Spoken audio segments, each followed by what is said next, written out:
Hey guys, today we'll be starting with chapter number 1 of geography, that is resources and development.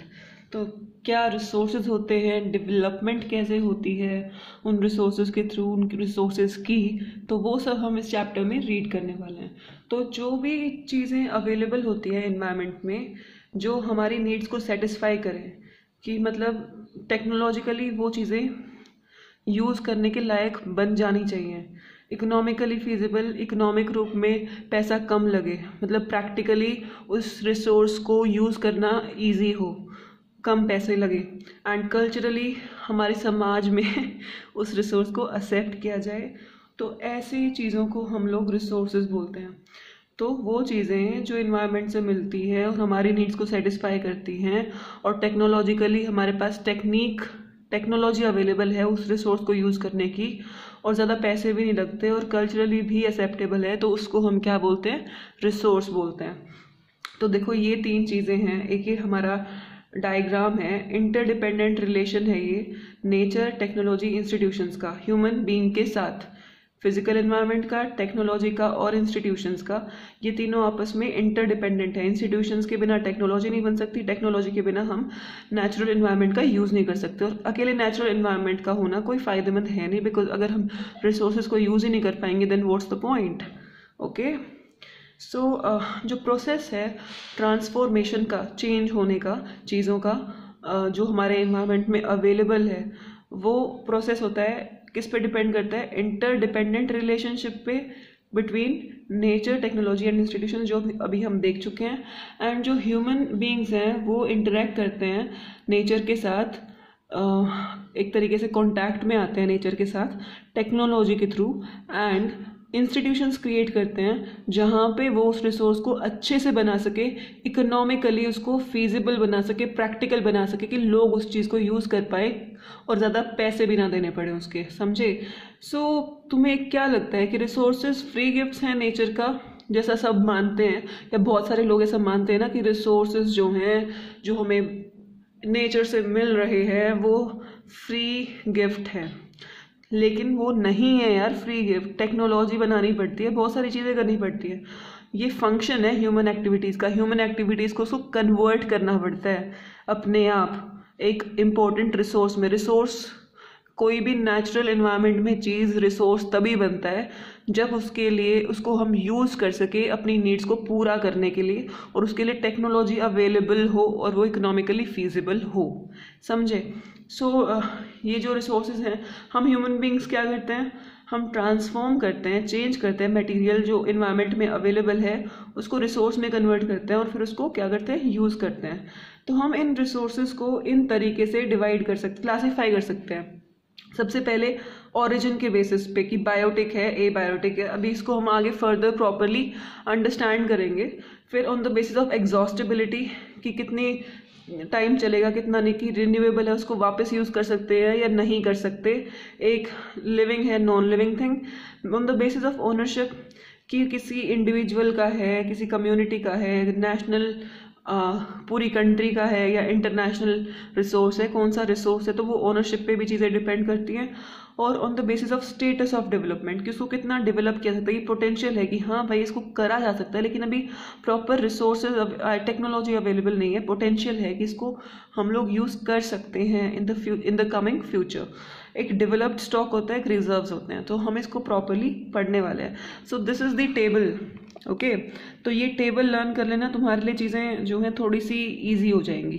Renewable में क्या चीज़ें आती हैं, biological, non renewable में recyclable, non recyclable, biological में natural vegetation, wild life, यहाँ पे humans में structures, institutions, quantity, quality. So this is a nice flow chart, and this is, ये 2 चीज़ें बहुत इंपॉर्टेंट हैं यार, they are going to play important role in your answer making. Okay, चलिए भाई, अब देखते हैं types of resources on the basis of origin. Biotic resources कौन से होते हैं, जो हमें बायोस्फीयर से मिले हैं, जिसके अंदर लाइफ है, जैसे ह्यूमन बींग्स हैं, हम इस बायोस्फीयर में प्रेजेंट हैं। बायोस्फीयर क्या होता है यार, वो जोन होता है धरती का जहाँ पे एटमॉस्फेयर भी प्रेजेंट है, पानी भी है, हवा भी है और ज़मीन भी अवेलेबल है। सब चीज़ें जहाँ जिस जोन में होती है उसको हम बायोस्फीयर बोलते हैं, जहाँ लाइफ एग्जिस्ट करती है। अकेले एटमॉस्फेयर में कोई नहीं रह सकता और अकेले लिए ज़मीन पे कोई नहीं रह सकता अगर एटमॉस्फेयर नहीं है। तो इन सब चीज़ों का एक साथ होना ज़रूरी है, तभी लाइफ पॉसिबल होती है।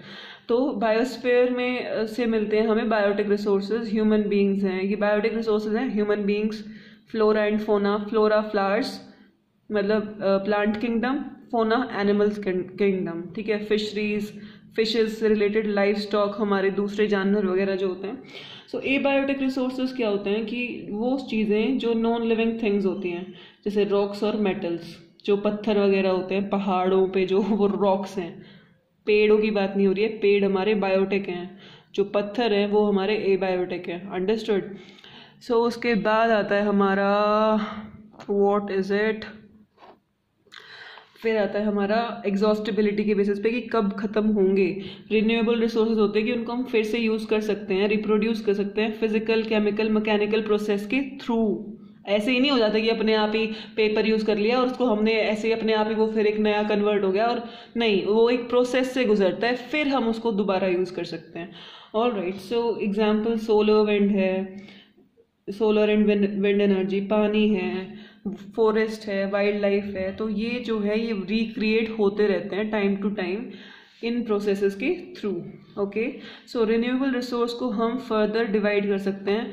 रिन्यूएबल रिसोर्स की क्या है फर्दर क्लासिफिकेशन, कॉन्टिन्यूअस और फ्लो। अभी हमने देखा भी था पिछले चार्ट में, तो उसमें आता है हमारा wind, water. Okay, so non renewable resources कौन से होते हैं, जो बहुत बहुत हज़ारों साल लग जाते हैं उसको बनने में। मतलब एक ह्यूमन का लाइफ स्पैन मानो कि 100 साल का है, तो उन 100 साल में वो नॉन रिन्यूएबल रिसोर्सेज वापस से नहीं बनते, इसलिए इनको हम नॉन रिन्यूएबल रिसोर्स बोलते हैं। रिन्यूएबल वो होते हैं जो ह्यूमन के रहते रहते उस टाइम स्पैन में, 100 साल के टाइम स्पैन में फिर से बन जाते हैं इन प्रोसेसेस के थ्रू, लेकिन नॉन रिन्यूएबल को हज़ारों साल लग जाते हैं। लाइक मिनरल्स, फॉसिल फ्यूल्स वगैरह जो है, जैसे पेट्रोल वगैरह है लगा लो, तो वो हमारे हज़ारों साल, मिलियंस ऑफ ईयर्स लगते हैं उसको दोबारा से बनने में, रिसाइकिल होने में। और कुछ रिसोर्सेज तो ऐसे होते हैं कि एक बार जो यूज़ हो गए तो हो गए, वो वापस जो है नहीं आ सकते, वो वापस नहीं बनने वाले जैसे हमारे कुछ मेटल जैसे होते हैं, ठीक है। अब आ जाती है बात ओनरशिप के बेसिस पे। अब ओनरशिप देखते हैं हम कि इंडिविजुअल रिसोर्सेज देखते हैं कि जो रिसोर्सेज हम प्राइवेटली, हम जैसे लोग जो हैं या कोई भी आम लोग जो रिसोर्सेज को ले ले, किसी इंडिविजुअल की हो, किसी गवर्नमेंट या कम्युनिटी की रिसोर्सेज जो नहीं होते वो इंडिविजुअल रिसोर्सेज होते हैं, ठीक है। सो अब इसमें क्या है कि बहुत सारे फार्मर्स हैं, उनकी खुद की ज़मीन है, तो किसने दी है, गवर्नमेंट ने दी है, तो against the payment of revenue. तो विलेजेस में जो लोग हैं उनकी लैंड ओनरशिप है, लेकिन बहुत सारे ऐसे लोग हैं जो लैंडलेस हैं, जिनके पास ज़मीन नहीं है। तो अर्बन पीपल जो हैं उनके खुद के प्लॉट्स हैं, हाउसेज हैं, दूसरी प्रॉपर्टीज़ हैं, plantation, pasture lands, pond, water, ये सारे एग्जांपल्स हैं रिसोर्स ओनरशिप के, जो इंडिविजुअल्स के होते हैं, ठीक है, प्राइवेट लोगों के होते हैं।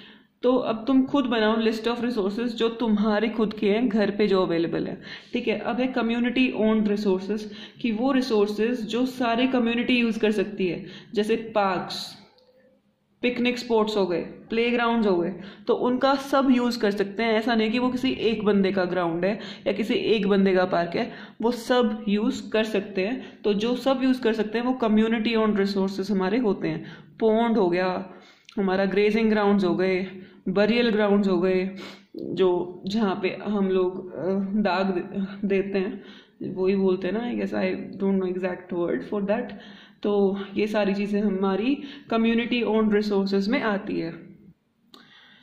ये हैं कि are de facto accessible to all people living here. De facto का मतलब तुम लोग बताओगे मुझे, ठीक है।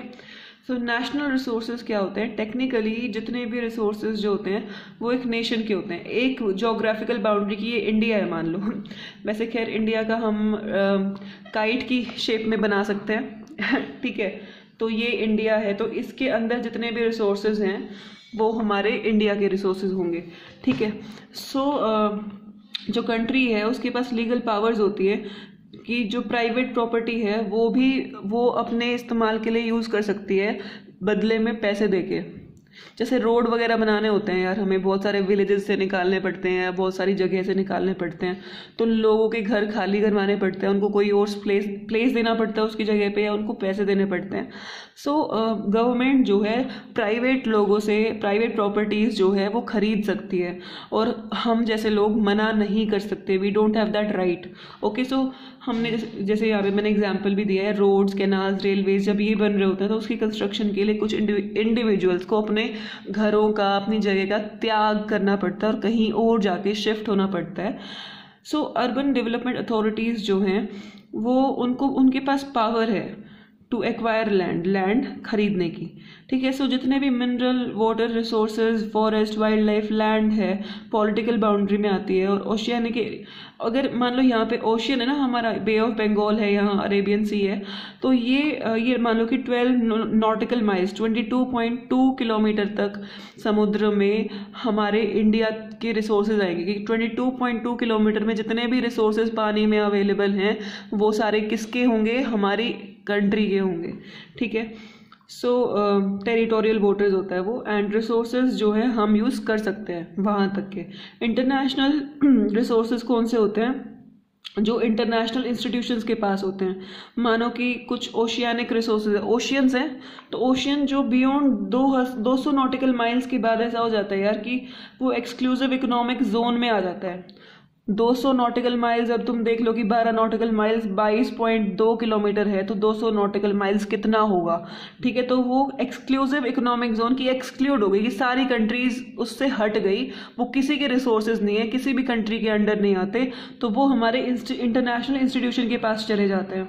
तो अब जो ये इंटरनेशनल इंस्टीट्यूशंस हैं इनके पास, मतलब ये किसी के भी नहीं है, किसी भी कंट्री के नहीं है, और कोई भी कंट्री इनसे जाके जो है परमिशन ले सकती है उन रिसोर्सेज का यूज़ करने के लिए। एक प्रॉपर उनको देना पड़ेगा कि वो क्यों चाहते हैं वो रिसोर्सेज, तो ठीक है। सो कोई भी individual country can utilize these, देखा, कोई भी इंडिविजुअल कंट्री यूटिलाइज कर सकती है विदाउट द कॉन्करेंस ऑफ कोई भी कंट्री बिना इंटरनेशनल इंस्टीट्यूशन के परमिशन के एक्सक्लूसिव इकोनॉमिक जोन में जाके चीज़ें नहीं यूटिलाइज कर सकती। ओके, सो अब आप आता है हमारा डू यू नो फैक्ट, कि इंडिया जो है got the right to mine manganese nodules. Indian ocean में जो मैंगनीज नोड्यूल्स हैं उसको माइन करने का, माइनिंग होती है वो खुदाई करके जो मटेरियल हम निकालते हैं, वो राइट मिल गया था जो एक्सक्लूसिव इकोनॉमिक जोन में आता है। तो इंडिया को जो है राइट दे दिया था इंटरनेशनल इंस्टीट्यूशंस ने रिसोर्सेज को यूज़ करने का। कौन से रिसोर्सेज को, manganese nodules from Indian ocean. कितने ओशियंस होते हैं, 5 मेजर ओशियंस हैं, तो जाके गूगल करना and mention the name of 5 oceans in the comment section given below. Okay, अब बात आती है कि on the basis of status of development. अब डेवलपमेंट के स्टेटस से पोटेंशियल रिसोर्सेज होते हैं जो एक एरिया में मिलते हैं लेकिन उनको यूटिलाइज नहीं किया गया है, अब तक यूज़ नहीं हुआ है उनका। जैसे राजस्थान में है, गुजरात में है, बहुत ज़्यादा पोटेंशियल है कि विंड और सोलर एनर्जी का यूज़ करा जा सकता है, लेकिन अभी तक यूज़ हुआ नहीं है क्योंकि टेक्नोलॉजी अभी प्रॉपरली डेवलप नहीं हुई है इन रिसोर्सेज का इन एरिया में यूज़ करने के लिए। उसके बाद आती है हमारे डेवलप्ड रिसोर्सेज। तो ये वो रिसोर्सेज हैं जिनका सर्वे किया गया और उनकी क्वालिटी और क्वांटिटी हमें पता है कि इतनी क्वालिटी और क्वांटिटी जो है यूटिलाइज करी जा सकती है, तो वो हमारे डेवलप्ड रिसोर्सेज में आते हैं। एंड जो इन रिसोर्सेज की जो डेवलपमेंट है वो टेक्नोलॉजी पे डिपेंड करती है और कितना वो प्रैक्टिकली पॉसिबल है इन रिसोर्सेज को यूज़ करना, कितने ये यूज़ हो सकते हैं उस पर डिपेंड करती है। फिर आता है स्टॉक जो होता है, जो इन्वायरमेंट में मटेरियल अवेलेबल है जिसकी पोटेंशियल है कि ये ह्यूमन नीड्स को सेटिस्फाई कर सकता है, मतलब ये एक रिसोर्स बन सकता है, ये अभी रिसोर्स है नहीं, ये बन सकता है, हमारी नीड्स को पूरा कर सकता है, लेकिन अभी टेक्नोलॉजी बनी नहीं है इसके लिए। इनके लिए बनी हुई है लेकिन अभी हमारी कंट्री के लिए उतना कारगर नहीं हुई है वो टेक्नोलॉजी, यहाँ पे बनी ही नहीं है ही नहीं पूरे वर्ल्ड में किसी के पास, ठीक है। तो वो स्टॉक्स हैं, ठीक है। जैसे पानी, water is a compound of 2 inflammable gases. तो पानी एक कंपाउंड है, 2 गैसेस होती है, हाइड्रोजन और ऑक्सीजन। तो इसको हम बहुत ही रिच सोर्स है ये एनर्जी का, लेकिन हमारे पास टेक्नोलॉजी नहीं है कि इसको यूज़ कैसे करें। तो अभी वो चल रही है इस पे चीज़ें, लेकिन अभी इस टेक्नोलॉजी बनी नहीं है। अब रिजर्व्स क्या होते हैं यार, कि ये स्टॉक्स का ही पार्ट होते हैं जो हम यूज़ कर सकते हैं। हमारी जो पुरानी टेक्नोलॉजी हमारे पास है उसका यूज़ करके कुछ ना कुछ हम इसका कर सकते हैं। स्टॉक्स बिल्कुल ऐसी चीज़ होती है कि उनके पास अभी टेक्नोलॉजी ही नहीं बनी है स्टॉक्स को यूज़ करने के लिए, लेकिन रिजर्व्स के लिए हम पुरानी टेक्नोलॉजी का यूज़ कर सकते हैं, लेकिन वो यूज़ अभी हमने शुरू करा नहीं है, वो रिजर्व करके रख दिया है कि इसको हम बाद में यूज़ करेंगे। सो ये जो रिसोर्सेज होते हैं ये होते हैं हमारी फ्यूचर रिक्वायरमेंट्स को पूरा करने के लिए। रिजर्व्स हम रखे जाते हैं फ्यूचर रिक्वायरमेंट्स के लिए, ठीक है, तो इसलिए हम इसको प्रेजेंट में यूज़ नहीं करते हैं। जैसे रिवर वाटर है, इसको हम यूज़ कर सकते हैं हाइड्रो इलेक्ट्रिक पावर जनरेट करने के लिए, लेकिन वो जो है बहुत ही लिमिटेड वे में हम इसका यूज़ कर रहे हैं रिवर वाटर का। अभी रिवर वाटर को हम ज़्यादा इलेक्ट्रिसिटी जनरेट करने के लिए यूज़ नहीं कर रहे हैं। सो जो वाटर है डैम्स में, फॉरेस्ट में, वो एक रिजर्व है जो फ्यूचर में यूज़ हो सकता है, ठीक है।